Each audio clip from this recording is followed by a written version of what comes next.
आपको राम राज्य की संकल्पना तैयार करनी हो और उसमें 5 पॉइंट्स बताने हो कि ये होगा तो राम राज्य बनेगा। आप टिहरी परियोजना के पक्ष में 2 तर्क दें और इसके खिलाफ भी 2 तर्क दें। प्लेटो का साम्यवाद क्या कहता है? हमारे यहाँ करिकुलम में सेक्स एजुकेशन क्यों नहीं है? बैलेंस शीट और लेजर में क्या अंतर होता है?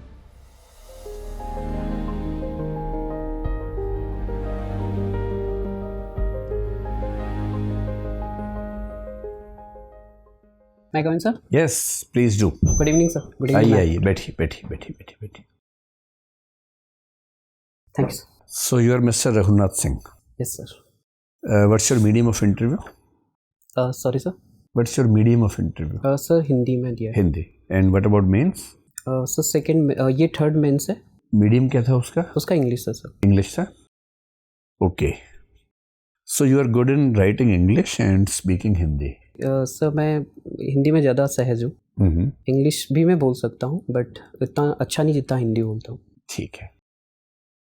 ठीक है रघुनाथ, इससे पहले कि हम बात शुरू करें, पहले अपने बारे में तफसील से विस्तार से बताइए, जिन जिन चीज़ों पर आप बात करना चाहते हैं जो आपके ड्राफ्ट में लिखी हैं, ताकि हम सब सुन लें और फिर आपसे बात करें। सर मेरा नाम रघुनाथ सिंह है, मैं उत्तराखंड चमोली से बिलोंग करता हूँ जी। मेरा एजुकेशनल बैकग्राउंड में मैंने BSc किया है PCM से, फिर मैंने मास्टर्स किया है पॉलिटिकल साइंस में। मेरे 6 से 7 इयर्स का टीचिंग का एक्सपीरियंस रहा है। मेरी हॉबीज़ में मेडिटेशन, रीडिंग बुक्स हैं। UPSC में ये मेरा लास्ट अटेम्प्ट है और सेकेंड इंटरव्यू है। तो इतने अटेम्प्ट की ज़रूरत क्यों पड़ी आपको? सर मुझे गाइडेंस की कहीं ना कहीं स्टार्टिंग में कमी थी। प्रॉपर गाइडेंस के साथ में तैयारी नहीं कर पाया था स्टार्टिंग के अटेम्प्ट्स में, इसकी वजह से मुझे टाइम लगा। पॉलिटिकल साइंस में आपने MA किया है, नाम आपका रघुनाथ है। तो ये बताएं कि जो रघुनाथ का राज्य है, जिसको राम राज्य कहते हैं, उस राम राज्य की धारणा में कौन कौन से फीचर्स आपके हिसाब से होने चाहिए? जैसे हमारी वर्तमान सरकार राम राज्य की बात करती है, महात्मा गांधी भी राम राज्य कहते थे, तुलसीदास ने भी कहा। तो इन सबको आप नहीं जानते तो भी कोई दिक्कत नहीं है। अगर आपको राम राज्य की संकल्पना तैयार करनी हो और उसमें 5 पॉइंट्स बताने हो कि ये होगा तो राम राज्य बनेगा, वो 5 चीज़ें क्या होंगी? सर राम राज्य में पहले तो सारे लोगों पे फोकस होना चाहिए। एक तो ये होगा यानी कि अंत्योदय, ये वाला कॉन्सेप्ट। सेकंड, वहाँ पे रिलीजियस टॉलरेंस का कॉन्सेप्ट होना चाहिए। तीसरा, वहाँ पे नारी शक्ति को हमें प्रमोट करना चाहिए, यानी कि विमेन एम्पावरमेंट को फोकस करना चाहिए। चौथा, मैं सोचता हूँ कि हमें एनवायरनमेंट को प्रोटेक्ट करना चाहिए। एंड नंबर 5, हमें इंसानों के अलावा एनिमल्स को भी, हमें उनका भी ध्यान रखना चाहिए। बहुत बढ़िया, आपने विमेन का भी ध्यान रखा, एनिमल्स का भी ध्यान रखा, थर्ड जेंडर का ध्यान नहीं रखा। Yes sir. ऐसा ऐसा तो नहीं कि विमेन एम्पावरमेंट इतना लाइमलाइट में है कि थर्ड जेंडर जिस पर बात भी नहीं होती वो नज़रों से ओझल हो जाता है हमेशा? सर कहीं ना कहीं ये सोचने वाला मुद्दा है, क्योंकि विमेन एम्पावरमेंट पे हर कोई बात करता है और थर्ड जेंडर को कहीं ना कहीं हमारा जो पब्लिक डिबेट है उससे हमने एक्सक्लूड करके रखा है। तो मैं इस बात से सहमत हूँ कि इसको पब्लिक डिबेट की ज़रूरत है। थर्ड जेंडर का मेन स्ट्रीम में आना कैसे संभव है? क्या उपाय करेंगे उसके लिए? सर पॉलिसी लेवल पे हमें उनको सपोर्ट देना चाहिए, यानी कि हमें उनको पॉलिटिकल एम्पावरमेंट करना चाहिए। इकोनॉमिक हमें उनको रिसोर्सेज देना पड़ेगा। मुझे वेग बातें एकदम मैं नहीं सुनना चाह रहा हूँ, कंक्रीट बताइए। सर उनको स्टेट में रिप्रेजेंटेशन, उनके एजुकेशन के लिए काम करना चाहिए और उनको सोशल मार्जिनलाइजेशन से बाहर निकाल के मेन स्ट्रीम में लेकर आना चाहिए। ठीक है सर। रघुनाथ, आपने हेमवती नंदन बहुगुणा विश्वविद्यालय से पढ़ाई की है, यस सर। बताइए उनके बारे में कुछ। सर हेमवती नंदन बहुगुणा पॉलिटिकल व्यक्तित्व रहे हैं उनका। सर वो यूपी के चीफ मिनिस्टर भी रहे हैं और उन्होंने यूपी के टाइम पे उत्तराखंड के लिए हिल मिनिस्ट्री का भी उसमें प्रोविज़न किया था। केंद्रीय स्तर पर भी कैबिनेट मंत्री रहे हैं क्या? सर मुझे एग्जैक्टली अभी ध्यान नहीं आ रहा है, लेकिन वो कैबिनेट मिनिस्टर रहे हैं। कौन सा मंत्रालय उनके पास था? सर मैं अभी रिकॉल नहीं कर पा रहा हूँ उस चीज़ को। उनका कार्यकाल याद है? कैबिनेट में कब थे? सर जितना मैं रिकॉल कर पा रहा हूँ वो 1970s के टाइम पे, इंदिरा गांधी जी के टाइम पे थे। नॉट एग्जैक्टली, लेकिन चरण सिंह के मंत्रालय में भी थे। ठीक है, ये बताएं कि एक और बहुगुणा लोकप्रिय है हेमवती नंदन बहुगुणा के अलावा, दूसरे लोकप्रिय बहुगुणा कौन है? सर सुंदरलाल बहुगुणा जी। क्या योगदान है उनका? सर वो चमोली से बिलोंग करते हैं और उन्होंने वहाँ पे जो चिपको मूवमेंट था उसको आगे बढ़ाया था। ठीक है, तो उन्होंने टिहरी परियोजना का भी विरोध किया था, फिर भी सरकार ने उसे लागू किया। Yes sir. आप टिहरी परियोजना के पक्ष में 2 तर्क दें और इसके खिलाफ भी 2 तर्क दें। सर इसकी वजह से स्टेट को रॉयल्टी के तौर पे 12% का इलेक्ट्रिसिटी फ्री मिलता है। इसकी वजह से ड्रिंकिंग वाटर और इरिगेशन की फैसिलिटीज़ मिली है। 2 पक्ष में हो गए। इसकी वजह से टेरी का जो ओल्ड टेरी था वो पूरा सबमर्ज हो गया था और इसकी वजह से वहाँ पे भूकंप आने की काफ़ी पॉसिबिलिटी बढ़ गई है। नेट सर हमें दोनों चीज़ों को फेवर करके पॉलिसीज़ में हमें इन्वायरमेंट इम्पैक्ट असेसमेंट के थ्रू किसी भी प्रोजेक्ट को आगे बढ़ाना चाहिए और हमें रिहैबिलिटेशन पे भी ध्यान देना चाहिए जो लोकल्स हैं वहाँ पे। उत्तराखंड जैसे छोटे प्रांत में 2 राजधानी रखने का क्या तर्क है? उसकी दूसरी राजधानी कहाँ है? सर दूसरी राजधानी गैरसैंण में है, चमोली में। क्यों? इसके पीछे सर जब स्टार्टिंग का स्टेट का मूवमेंट हुआ था तो देहरादून इसकी टेम्परेरी कैपिटल थी। पहले से इसको गैरसैंण जो परमानेंट कैपिटल के तौर पे उसको प्रपोज किया गया था। अभी रिसेंटली स्टेप ये हुआ है कि गैरसैंण में समर कैपिटल प्रपोज हो चुका है। डिफरेंट कमिटीज़ की रिपोर्ट के हिसाब से गैरसैंण परमानेंट कैपिटल के लिए एक सही जगह नहीं है, गिवन कि वहाँ पे जो नेचुरल कैलेमिटीज़ है वो आने के चांसेस है, तो इसकी वजह से वहाँ पे 2 कैपिटल है सर। चमोली कृषि निर्यात के लिए भी महत्वपूर्ण है, एक कृषि निर्यात क्षेत्र भी है वहाँ पर। किस किसी फसल के लिए महत्वपूर्ण है? सर मैं रिकॉल कर पा रहा हूँ, चमोली का जो जीआई टैग मिला है वो चमोली के माल्टा को मिला है सर। क्या फूलों का निर्यात भी होता है वहाँ से? सर फूलों का निर्यात होता है ये सर। उत्तराखंड में क्या कोई विशेष आर्थिक क्षेत्र भी है, स्पेशल इकोनॉमिक जोन? सर मैं अभी रिकॉल नहीं कर पा रहा हूँ सर। देहरादून है, क्या बता सकते हैं किस वस्तु के लिए है? इकोनॉमिक जोन सर देहरादून जो फेमस है वो लीची के लिए फेमस है और राइस प्रोडक्शन बासमती के लिए फेमस है। ठीक है, अंतिम प्रश्न है, वहाँ पर जो बासमती राइस है वह कहाँ से लाया गया? सर मुझे इसके बारे में नॉलेज नहीं। ठीक है, धन्यवाद। Raghunath ji, yes sir. आपको शंबूक वध के प्रकरण की जानकारी है? रामचंद्र जी ने शंबूक का वध किया था। मैम मुझे इसके बारे में नॉलेज नहीं। आपको जानकारी नहीं है, ठीक है, कोई बात नहीं। पॉलिटिकल साइंस के आप विद्यार्थी रहे हैं, प्लेटो को पढ़ा होगा आपने। जी मैम। प्लेटो का साम्यवाद क्या कहता है? मैम प्लेटो साम्यवाद यानी कम्युनिज्म के थ्रू एक फिलोसोफर किंग की कॉन्सेप्शन देते हैं। उनका मानना है कि जो रूलर होता है उसको फिलॉसफी की नॉलेज होना चाहिए या फिर फिलोसोफर को रूलर होना चाहिए। इसके थ्रू हम करप्शन को टैकल कर सकते हैं। ये आपने जो दार्शनिक राजा की बात की, प्लेटो अपने साम्यवाद में दार्शनिक राजा के लिए कुछ चीज़ें निषेध करता है। यस वो कौन कौन सी चीज़ें हैं? यस मैम, प्लेटो उसमें 2 चीज़ें निषेध करता है। एक तो उनका फैमिली, कम्युनिज्म ऑफ फैमिली की वो बात करते हैं, परिवार का साम्यवाद, और सेकंड वो प्रॉपर्टी को भी निषेध करते हैं। ठीक है, अगर मैं आपसे ये पूछूं कि आज के समय में प्लेटो की क्या प्रासंगिकता है? मैम मैं सोचता हूँ कि आज जो करप्शन बढ़ा है तो उनका जो स्टेटमेंट था कि जो किंग्स हैं उनको फिलॉसफी की नॉलेज होना चाहिए, यानी कि उनको रियल सोर्स ऑफ हैप्पीनेस का पता होना चाहिए जो मनी नहीं है। तो अगर इस चीज़ को हम प्रमोट कर सकें तो मुझे लगता है कि करप्शन को हम कम कर सकते हैं। अच्छा, आप मुझे ये बताइए कि वर्तमान में भारत में जो भी दृढ़ निश्चय वाले शासक माने जा रहे हैं, वो निश्चय सही या गलत की मैं बात नहीं कर रही हूँ, जो निर्णय मजबूती से लेने के लिए जाने जा रहे हैं, चाहे वो हमारे प्रधानमंत्री हों या कुछ राज्यों के मुख्यमंत्री हों, वो सामान्य तौर पर उनका अपना परिवार नहीं है। ठीक है, तो आपको क्या लगता है, ये एक संयोग मात्र है या प्लेटो अचानक से फिर से प्रासंगिक हो उठे हैं? मैम अभी तो ये संयोग मात्र दिखता है, क्योंकि ऐसा कुछ हमने ऐसा कोई पैटर्न हमें दिखने को नहीं मिल रहा है और 1-2 इंस्टेंट से हम चीज़ों को जनरलाइज नहीं कर सकते हैं। ठीक है, मेडिटेशन करना आपको पसंद है? जी। कौन सा फॉर्म करते हैं आप मेडिटेशन का? मैम मैं बॉडी अवेयरनेस और माइंड वॉचिंग को फॉलो करता हूँ। आप सुदर्शन क्रिया से परिचित हैं? क्या होती है? मैम मुझे इसके बारे में नॉलेज नहीं है। अच्छा, ठीक है। ये मेडिटेशन और योगा, मेडिटेशन और आध्यात्मिकता, मेडिटेशन और धर्म, इन सब में आपस में कोई अंतर संबंध है? मैम इनका संबंध ये है कि हमारा जो अस्तित्व है उसके 2 पार्ट हैं, एक है मटेरियल और दूसरा है स्पिरिचुअल। तो योगा, मेडिटेशन या फिर रिलीजन, ये हमारे जो अस्तित्व के, यानी कि हमारा और हमारे जो गॉड हैं उनके बीच का लिंक की तरह काम करते हैं। ठीक है, मेडिटेशन के लिए काम करने वाली कोई 2 भारतीय और कोई 2 अंतर्राष्ट्रीय संस्थाओं के नाम आप बता सकते हैं? मेडिटेशन के लिए अभी ईशा योगा सेंटर काम कर रहे हैं, उसके साथ साथ ओशो फाउंडेशन भी इसमें काम कर रहे हैं। ठीक है, इंटरनेशनली मैं ठीक से याद नहीं कर पा रहा हूँ अभी। ठीक है, मेरा आपसे आखिरी सवाल है कि राजनीति विज्ञान में हम 2 तरह के विचारों को पढ़ते हैं।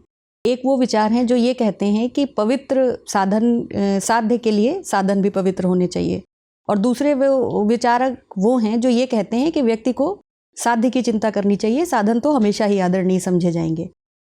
अगर मैं आपसे पूछूं कि आप पर्सनली इनमें से किसके पक्ष में हैं, तो आपका क्या जवाब होगा?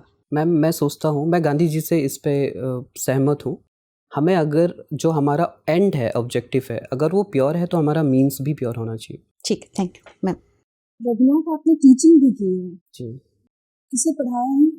मैम, मैंने वहाँ पे वनडे एग्ज़ाम्स में सीसेट और इंग्लिश ग्रामर पढ़ाया। अच्छा, इंग्लिश ग्रामर, मतलब आप स्कूल के बच्चों को नहीं पढ़ाए हैं? नहीं मैम। तो ये बताइए, चूँकि आपने पढ़ाया है ना, तो एक आपको कहीं ना कहीं गैप नज़र आता होगा हमारे एजुकेशन सिस्टम का भी, तभी तो लोग कोचिंग की ओर आगे बढ़ते हैं, है ना? तो ये बताइए कि कहाँ है हमारे एजुकेशन सिस्टम में गैप, हम कहाँ इसे कैसे भरने की ज़रूरत है?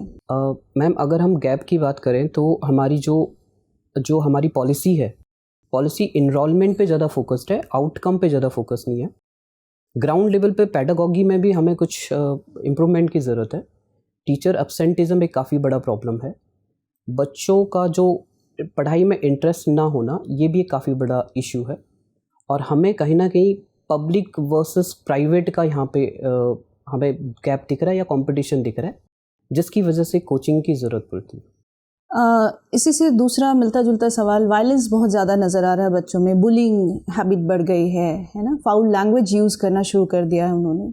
तो इस तरह के प्रॉब्लम से बचने के लिए, या एडोलेसेंट इश्यूज़ हैं, हमें कैसे पढ़ाना है उन्हें? आपने पेडागॉजी की बात की, तो हम उन्हें कैसे पढ़ाएं? मैम, इसके लिए हमें एजुकेशन में मॉरल वैल्यूज़ को इनकलकेट करना पड़ेगा। कैसे? हमें ये स्कूल करिकुलम का हम इसको पार्ट बना सकते हैं। एथिक्स जो हम बाद में पढ़ रहे हैं वो हम स्टार्टिंग से उसको करिकुलम में डाल सकते हैं। हमें सोशल इंटरेक्शन भी बढ़ाना पड़ेगा। जो वैल्यूज़ फैमिली के थ्रू या ग्रैंड पेरेंट्स के थ्रू बच्चों को मिलती है, आज के डेट में वो मोबाइल या डिजिटल टेक्नोलॉजी ने रिप्लेस कर दिया है, तो उस चीज़ पे भी हमें काम करना चाहिए। और हमारे यहाँ करिकुलम में सेक्स एजुकेशन क्यों नहीं है? मैम, इसके पीछे हमारी सोसाइटी का एक्सेप्टेंस कहीं ना कहीं मुझे ये प्रोमिनेंट लगता है, यानी कि एक हमारे अंदर एक हेजिटेशन है सेक्स एजुकेशन पे ओपनली बात करने के लिए। अच्छा, children who learn together they learn to live together, है ना, ये डेलॉस कमीशन का बहुत मतलब एक पंचलाइन है। इसे आप क्या समझते हैं? Children who learn together they learn to live together. Ma'am, इससे मुझे ये समझ में आता है कि अगर आपकी लर्निंग साथ में होगी तो आपका सोशलाइजेशन बेटर होगा, उससे आपका जो टीम स्पिरिट का या कोऑपरेशन वाला जो फीलिंग है वो बढ़ेगा, तो इसकी वजह से आप दूसरे को एक बेटर स्पेस देना। और तो ये टुगेदरनेस जो है, ये आप इसे कैसे देखते हैं? चिल्ड्रन का जो टुगेदरनेस है उसे आप कैसे देखते हैं, किस किस स्तर पर देखते हैं? मैम, मैं देखता हूँ कि इसमें कोऑपरेशन के फील्ड में हम देख सकते हैं, टीम वर्क के फील्ड में हम देख सकते हैं, टॉलरेंस के सेंस में हम देख सकते हैं। ये कुछ चीज़ें मैं देख पा रहा हूँ। चमोली की महिलाएं, है ना, या यूँ कहिए कि उत्तराखंड की जो महिलाएं हैं वो अपने इन्वायरमेंट को बचाने के लिए जानी जाती हैं, पर अभी हम देख रहे हैं कि कहीं ना कहीं उत्तराखंड में जो है इतना ज़्यादा नेचुरल डिज़ास्टर्स हो रहे हैं। और क्या वहाँ की महिलाओं का जो रोल है उत्तराखंड को बचाने के लिए नेचुरल डिज़ास्टर से, जो कि कहीं ना कहीं मैन मेड है, क्या वो आगे नहीं आ पा रही हैं? विमेन का इसमें काफ़ी रोल रहा है, ऐसा नहीं है कि वो आगे नहीं आ पा रहे। 1973 के टाइम पे यहाँ पे जैसे गौरा देवी जैसे लोगों ने चिपको आंदोलन को स्टार्ट किया था।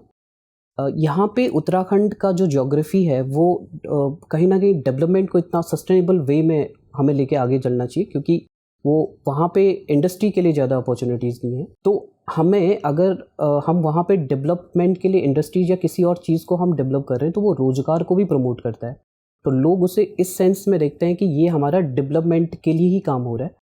इसकी वजह से इन्वायरमेंटल जो अवेयरनेस है वो थोड़ा सा लोगों में कम है अभी। महिलाओं का रोल, इंडिजिनस वुमेन का खासकर, है ना, इन्वायरमेंट के लिए कितना इम्पोर्टेंट है? कोई 2 पॉइंट मुझे बताइए। मैम ये बहुत इम्पॉर्टेंट है, ये इको फेमिनिज्म का पार्ट आता है।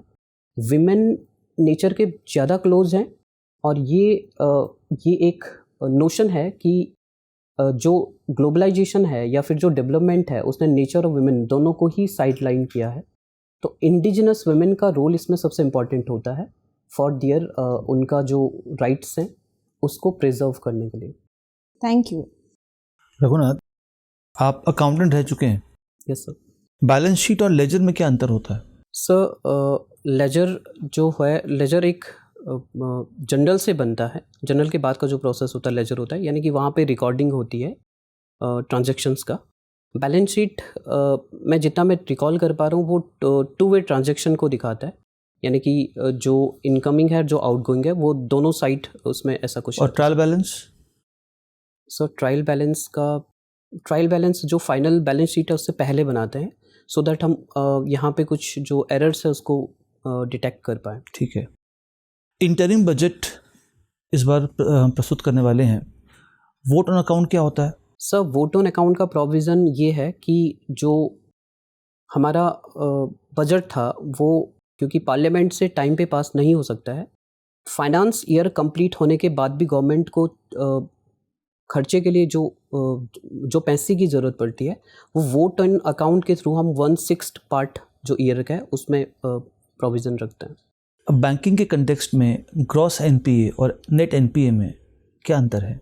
सर मुझे इसमें क्लियरली अभी मैं रिकॉल नहीं कर पा रहा प्रोविजनिंग समझते हैं आप? Yes sir. क्या होती है? सर प्रोविजनिंग एक रिस्क को रिस्क हैजिंग एक टेक्निक है, यानी कि जितना रिस्क होगा उतना हमें एक सेपरेट मनी को रखना पड़ेगा ताकि हम फ्यूचर में रिस्क को काउंटर कर पाएँ। तो बैंकिंग में कहाँ करते हैं प्रोविजनिंग, कुछ आइडिया आपको? यस सर, जब एनपीए का कॉन्सेप्ट है जहाँ पे भी एनपीए ज़्यादा बढ़ता है तो आरबीआई डिफरेंट डायरेक्शंस देती है प्रोविजनिंग के जो नॉर्म्स होते हैं। भारत और तुर्की के संबंधों में आप क्या देखते हैं? सकारात्मकता है, नकारात्मकता है, सहयोग है, असहयोग है, क्या है? सर इंडिया और टर्की का रिलेशन हमारे काफ़ी क्लोज रिलेशन रहे हैं। हमारा जो रिलेशन है वो क्लोज है? सर ये हमारे नेम के टाइम से स्टार्ट होता है। हमारे यहाँ पे तुर्की नाटो का मेंबर है या नहीं है? सर तुर्की नाटो का मेंबर है या नहीं है? सर टर्की नाटो का मेंबर है। तो फिर नेम में कैसे आ गया वो? सॉरी सर, मैं इजिप्ट के पॉइंट ऑफ व्यू से उसको सोच रहा था। Sorry, I stand corrected. Turkey के साथ हमारा सर इकोनॉमिक रिलेशन है, वहाँ पे हमारा जो ट्रेड है ये रिलेशन है। टर्की के साथ सर अभी थोड़ा सा इश्यू हो गया पाकिस्तान वाले जो एंगल से, इसकी वजह से हमारा जो स्ट्रेटेजिक वहाँ पे रिलेशन है वो थोड़ा सा हैम्पर हो रहा है। तुर्की में पिछले साल भूकंप आया था तो भारत ने काफ़ी बड़ी सहायता प्रदान की थी, उसके बाद भी टर्की हमारे समर्थन में नहीं आ रहा। इसके पीछे क्या कारण है, जबकि उसको पता है कि पाकिस्तान से कुछ खास लाभ मिलने वाला उसको है नहीं? ऐसा कौन सा कारण है जो तुर्की को भारत से दूर रखता है और पाकिस्तान की ओर आकर्षित करता है? सर इसके पीछे कारण है रशिया और चाइना, पाकिस्तान, ये तीनों एक ट्रायंगल की तरह काम करते हैं। तो ये एक्चुअली रशिया, चाइना और पाकिस्तान जो ट्रायंगल है ये एक्सपेंड होके एक 5 एंगल में ईरान और टर्की को भी उसमें ग्राफ्स करने की कोशिश कर रहे हैं। टर्की ऐसा आंसर, ये कारण तो नहीं हो सकता क्योंकि रूस, चीन और भारत एक ग्रुप बनाते हैं जबकि तुर्की तो अमेरिका की तरफ था। सर अभी रिसेंटली हमें ये देखा है कि रशिया और जो चाइना है वो क्लोज आ रहे हैं यूक्रेन वॉर की वजह से। Yes sir. तो तुर्की को लेके जो संबंध पाकिस्तान तुर्की का है उसको कैसे देखते हैं आप? क्या कारण है, मूल कारण है कि टर्की और पाकिस्तान काफ़ी निकट हैं? इसके पीछे क्या कारण है? सर मैं अभी रिकॉल नहीं कर पा रहा हूँ इसको। ये बताएं कि एक पिक्चर आई थी, हाल ही में मूवी आई थी डंकी, देखिए आपने? सर मैंने नहीं देखी। डंकी रूट्स एक शब्द आता है, क्या होता है ये डंकी रूट्स? सर इसके बारे में मुझे आइडिया नहीं। ऐसा क्यों है कि भारत से काफ़ी लोग इलीगली दक्षिण अमेरिका से होते हुए अमेरिका में प्रवेश करते हैं? तो क्या कारण है इसके पीछे? सर इसके पीछे कारण वहाँ पे बेटर जो लाइफ अपॉर्चुनिटीज़ है और बेटर लाइफ अपॉर्चुनिटी बेसिकली। लेकिन वहाँ तो जाते हैं वो जेल में, फिर उनको बंद होना पड़ता है क्योंकि अल्टीमेटली वो पुलिस अरेस्ट करती है उनको। सर ये लैक ऑफ अवेयरनेस की वजह से और ट्रैप जो रहता है। सर अभी मुझे डंकी रूट का भी ध्यान आ रहा है। ये डंकी रूट के थ्रू इलीगल जो माइग्रेशन होता है ये वहाँ से ही होता है। तो कहीं ना कहीं ये एक लैक ऑफ अवेयरनेस है। जो माइग्रेंट्स है उनको एक अच्छा फ्यूचर पर्सपेक्टिव दिखा के उस रूट के थ्रू माइग्रेशन कराया जाता है। किन राज्यों से सबसे अधिक माइग्रेशन होता है, इलीगल माइग्रेशन? सर इंडिया में किन राज्यों से होता है? सर नॉर्थ ईस्ट में हमारा जो मिज़ोरम है, अरुणाचल प्रदेश, वेस्ट बंगाल, यहाँ से। और ईस्ट सर नॉर्थ वेस्ट में हमारा जो यानी कि जो हमारा नॉर्थ में है वो जम्मू एंड कश्मीर के थ्रू। ठीक है, थैंक यू। रघुनाथ, ये बताएं कि आइडियोलॉजी और प्रिंसिपल में क्या डिफरेंस होता है? सर आइडियोलॉजी में हम किसी एक्शन ओरिएंटेड होता है, यानी कि एक आइडियोलॉजी के पीछे हम लोग काफ़ी सारे लोग उसको फॉलोअर होते हैं तो उसको परस्यू करने की कोशिश करते हैं। प्रिंसिपल सर इंटरनल है, आइडियोलॉजी एक्सटर्नल हो सकता है। प्रिंसिपल जिस चीज़ पे हम विश्वास करते हैं और उसको हम अपहोल्ड करने की कोशिश करते हैं, ये डिफरेंस मैं देख पा रहा हूँ। द एंड ऑफ आइडियोलॉजी, ये अपने आप में एक आइडियोलॉजी है, ऐसा कहा जाता है। आपकी राय में आइडियोलॉजी कमज़ोर हो रही है, ख़त्म होने वाली है, या मजबूत हो रही है? सर एंड ऑफ आइडियोलॉजी अपना आप में एक आइडियोलॉजी है। अभी आइडियोलॉजी का सर कहीं ना कहीं ग्लोबलाइजेशन की वजह से ऐसा देखा गया कि आइडियोलॉजी का ज़्यादा इम्पैक्ट नहीं है। लेकिन हम 2008 फाइनेंस क्राइसिस के बाद ये देख रहे हैं कि आइडियोलॉजी काफ़ी इम्पॉर्टेंट है, जो राइट फोर्सेस वर्ल्ड में अभी जो राइज कर रही हैं। तो हम ये साइमल्टेनियसली देख रहे हैं कि आइडियोलॉजी जो इकोनॉमिक बैकग्राउंड, इकोनॉमिक के कंपैरिजन में बैकफुट पे जा रहा है, तो वहीं कहीं ना कहीं पॉलिटिकल फ्रंट में आइडियोलॉजी अभी भी काफ़ी स्ट्रॉन्ग है। ठीक है रघुनाथ, अच्छा लगा आपसे बात करके, जा सकते हैं। थैंक्स।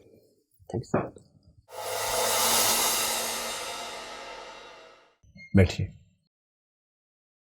अब बड़ी स्पीड से आए, पिछली बार तो बड़ा स्लो आए थे। सर पिछली बार थोड़ा नर्वस था मैं, है ना? अभी थोड़ा सा इंटरव्यू के बाद रिलैक्स हो गया। बस इंटरव्यू के बाद वाली फॉर्म में वहाँ जाना सर, यही चीज़ मुझे देखना। वहाँ जब जाओगे तो ये मान के चलना कि इंटरव्यू हो चुका है, उसके बाद वाले फॉर्म में जाना। देखिए, आपकी एंट्री में थोड़ी सी गड़बड़ क्या थी कि आपको बताया गया था कि कोट का बटन खोल के बैठना है, तो गेट के पास ही खोलने लगे कोट का बटन, है ना? ऐसे नहीं करना है, चल के आना है, चेयर के पास आके चलते हुए ही बटन खोल लेना है और बैठ जाना है। आपने दरवाज़ा खोलते वहीं पर रुक के कोट का बटन खोला, हमें लगा कि अब दंगल के मूड में ऐसे लड़ाई करेंगे इसके बाद, है ना? तो कुर्सी के पास पहुँच जाइए, चलते हुए खोल लीजिए, फिर बैठ जाइए। सीटिंग अच्छी है, ड्रेसिंग सेंस आपकी बहुत ही लाजवाब है, ऐसी रही एकदम। Thank you. इंट्रोडक्शन अच्छी है, आपने राम राज्य वाला जवाब जो देखिए, मैं सीधी बताऊँ, आप पहले व्यक्ति हैं जिनकी पर्सनैलिटी को लेकर हमारे मन में दो बातें आ रही हैं। अधिकांश प्रश्नों में आप शानदार हैं, कुछ में समझ नहीं आ रहा कि ऐसा क्यों हो रहा है कि आप एक्सपेक्टेशन से थोड़ा नीचे जा रहे हैं। ठीक है, जैसे मैं आपको कुछ एग्जांपल्स बताता हूँ। राम राज्य वाला कंसेप्ट आपने ठीक बताया, लेकिन बहुत ही वेग बताया। यूपीएससी के इंटरव्यू में ना बहुत कॉन्क्रीट बोलना चाहिए। जैसे आप बताएंगे सर राम राज्य होगा जहाँ ह्यूमन डेवलपमेंट इंडेक्स का स्कोर ऐसा ऐसा हो, जहाँ हमारी पॉवर्टी का इंडेक्स इतने से ऊपर हो जाना चाहिए। फैक्ट्स के साथ, रिपोर्ट्स के साथ, जो आजकल की भाषा है उसमें बोलना है, बहुत जनरलाइज नहीं बोलना है, पॉलिसी लेवल पे, इस लेवल पे, है ना? मैंने बीच में को टोका भी कि भाई थोड़ा कॉन्क्रीट बताओ, इतना वेग मत बताओ। थर्ड जेंडर आपसे मिस हो गया, लेकिन जैसे मैंने कहा आपने उसको ठीक से संभाल लिया। पर थर्ड जेंडर को कैसे मेन स्ट्रीम मिलना है, वहाँ भी थोड़ी वेग बात थी। तो एक सुझाव जो ध्यान रखना है, वेग बात नहीं करनी है, कॉन्क्रिटाइज करना है बातों को तथ्यों के साथ, पॉइंट्स में नंबर 1 2 3 ऐसे करके, ताकि थोड़ा सा कॉन्क्रीट लगे। तीसरा, PSIR में अब जनरली काफ़ी अच्छे हैं, बड़े गहरे उत्तर आपने दिए हैं, चाहे वो गांधी जी वाला सवाल हो, चाहे एंड ऑफ आइडियोलॉजी वाला हो, आइडियोलॉजी वर्सेस प्रिंसिपल हो, बड़े गहरे जवाब आपके पास हैं। मेडिटेशन में आपके जवाब अच्छे थे, लेकिन सुदर्शन क्रिया वगैरह पता हो तो अच्छा है। 5-6 प्रमुख विधियां आजकल प्रचलित हैं, एक बार देख लीजिए, कम से कम उनके बारे में 2 वाक्य बोल सकते हो आप, ऐसा ना हो कि सीधे मना करना पड़े। Children who learn together do learn to live together, इसमें थोड़ी और गहरी उम्मीद हमें आपसे थी, क्योंकि आप टीचर, आपने लिखा है कि आप हैं। इसका मतलब ये है कि डाइवर्सिफाइड टीचिंग सिस्टम में जब बच्चे अलग अलग क्लास के होते हैं, अलग अलग एथनिसिटी के होते हैं, जब साथ में पढ़ते हैं तो धीरे धीरे वो एक जैसे दोस्त बन जाते हैं। फिर उनके बीच में सोशल डिस्टेंस कम होता है, आप उन्हें कम्युनल, कास्टिस्ट या रेसिस्ट बना नहीं सकते, क्योंकि उनका डायरेक्ट इंटरेक्शन है ना दूसरे समुदाय से। तो ये एक कंसेप्ट है। जहाँ तक आपका एक्सप्रेशन है, पहले मैं आपको बताऊं कि उत्तराखंड के बारे में थोड़ा सा और पढ़ लीजिए। जैसे हेमवती नंदन बहुगुणा के बारे में आपको पर्याप्त नहीं पता होना चाहिए था, ठीक है। अब मैं आपको कम्युनिकेशन के बारे में बताऊं। एक्सप्रेशन में वोकेबुलरी आपकी बहुत अच्छी है। जो 2 चीज़ें मुझे खटक रही थी, 3 चीज़ें बल्कि। पहला, आप पॉजेस थोड़े लंबे ले रहे हैं। क्वेश्चन सुनने के बाद उत्तर देने से पहले का जो पॉज है वो थोड़ा ज़्यादा लंबा है, उसे थोड़ा छोटा कीजिए, है ना। थोड़ा क्विक रिस्पॉन्स की ज़रूरत है। एनर्जी लेवल थोड़ा सा कम है, तो थोड़ा सा बोलने की गति और मॉड्यूलेशन बढ़ा लेंगे तो एनर्जी फील होगी। कहीं कहीं ऐसा लगता है कि थोड़ी डलनेस आ रही है या मोनोटनी आ रही है, वो ना आए। सबसे बड़ी दिक्कत है आई कांटेक्ट को लेकर, क्योंकि आपके दिमाग में ये बैठा हुआ है कि आपको सबको देख के बात करनी है। हाँ सर, ये मुझे फीडबैक नहीं, ये एक एक्सीडेंट है। अगर ऐसा आप करेंगे, ट्रेजिक मामला ना हो जाए। एकदम सिंपल पॉलिसी लेके चलिए, जिससे बात कर रहे हैं उसको देखिए। मैं आपको थोड़ा स्पष्ट कर देता हूँ। जैसे मैं आपसे सवाल पूछ रहा हूँ, आप बात कर रहे हैं मुझसे, बीच में वहाँ देख रहे हैं, फिर वहाँ देख रहे हैं। एक तो मुझे अपनी इंसल्ट लग रही है कि यार सवाल मैंने पूछा, अब देख वहाँ रहे हो, मुझसे क्यों नहीं बात कर रहे। दूसरा, जब आप मुझसे बात कर रहे हैं तो वो सब लोग बहुत कंफर्ट की सिचुएशन में हैं। वो आपको ऑब्जर्व कर रहे हैं बिना इस फियर के कि आप उनको देखेंगे। आपने अचानक उनको देखा, उन्हें कॉन्शियस होना पड़ा, कॉशियस होना पड़ा। कोई भी व्यक्ति बिना बात के कॉन्शियस होना नहीं चाहता है। जब हम आराम के मूड में होते हैं ना, हम नहीं चाहते कोई हमें देखे। तो आपने मुझे परेशान किया कि आप मुझसे बात करते हो, मुझे नहीं देख रहे। उनको परेशान किया, बिना बात के उनको देख रहे हो। दोनों चीज़ें घातक है। एकदम सिंपल अप्रोच रखिए, जिससे बात करनी है उसको देखिए, किसी और को देखने की ज़रूरत नहीं है। और ये आप, क्योंकि आपके दिमाग में बैठा हुआ, लगातार ये कर रहे थे, वो कहीं ना कहीं फीडबैक की वजह से ऐसा हो गया। बस ये बहुत बहुत बड़ा मिसकंसेप्शन इस फील्ड में है, इस चीज़ को लेकर। कहीं कहीं आप थोड़े से इलीट दिखते हैं, जिससे थोड़ा फ़ायदा है, थोड़ा नुकसान है। इलिटिज़म के जो हिस्से कम होने चाहिए उनमें से एक है कि अंग्रेजी के शब्दों का प्रयोग वहाँ मत कीजिए जहाँ हिंदी के शब्द प्रचलित हैं। आपका मीडियम मेंस का इंग्लिश है तो आप इस्तेमाल तो करेंगे ही, लेकिन हमारे गॉड ऐसे हैं, इसकी ज़रूरत नहीं है। हमारे ईश्वर ऐसे हैं, हमारे भगवान ऐसे हैं। एक एग्जाम्पल दिया मैंने, ऐसे बहुत सारे एग्जाम्पल्स हैं। जी सर। तो जहाँ जहाँ संभव हो हिंदी के शब्द को ले आइए, जो प्रचलित शब्द है। टेक्निकल वर्ड्स हैं, इंग्लिश के बोलिए, लेकिन नॉन टेक्निकल वर्ड्स में कोशिश कीजिए कि हिंदी में ही बात करें। आपका जो लेवल है वो बहुत ही शानदार है। आज आप 170-180 के बीच में हैं, लेकिन आप थोड़ा सा इन बातों को ध्यान रखेंगे तो 195 से 205 के बीच में जा सकते हैं। And that should make you an IAS officer, अगर इतने मिल जाते हैं तो। लास्ट अटेम्प्ट है ना? Last attempt. कोई बात नहीं, देर आए दुरुस्त आए, होपफुली सर, है ना। कोई सवाल आपका? सर मेरा वो लैंग्वेज को लेके ही था कि मतलब 2 चीज़ें। एक तो जो मुझे लग रहा था, यानी कि एक तो नज़र को लेके कांटेक्ट का। हाँ, क्योंकि मैं इससे पहले जो था काफ़ी स्ट्रिक्ट कांटेक्ट रख रहा था। ऐसे ही रखो जैसे अभी रखा हुआ है। Yes sir. हाँ। तो एक तो ये तो आपने क्लियर कर दिया। सेकंड, लैंग्वेज का सर मुझे पूछना था, तो वो भी आपने क्लियर कर दिया। पर मुझे ये था कि जैसे मैम पूछ रही थी, तो तब मैं वो वर्ड, मुझे वो इंग्लिश में ही वो वर्ड आ रहे हैं, क्योंकि मैंने उसी में वो किया। कोई बात नहीं, अगर ऐसा हो कि आप अंग्रेजी शब्दों का इस्तेमाल करें और आपको मन ही मन में लग रहा है कि मैं ज़्यादा इस्तेमाल कर रहा हूँ, तो बीच में एक वाक्य बोल दो कि सर मैडम मैं माफ़ी चाहता हूँ, मेरा मीडियम इंग्लिश था तो मैं हिंदी के बहुत शब्द ध्यान नहीं कर पाता हूँ कभी कभी। Okay sir. एक आध बार इंटरव्यू में हिंट कर देना ताकि वो वाला असर खत्म हो जाए। Yes sir. और वो तभी करना है जब आपको लगे कि आप नहीं कर पा रहे ओके सर। हिंदी के शब्दों का इस्तेमाल, है ना। यस और कोई डाउट? सर ये 2 डाउट है ना। शुभकामनाएं और IAS बनिए, मिठाई लेके आइए फिर। Thank you sir. Thank you thank you thank you thanks.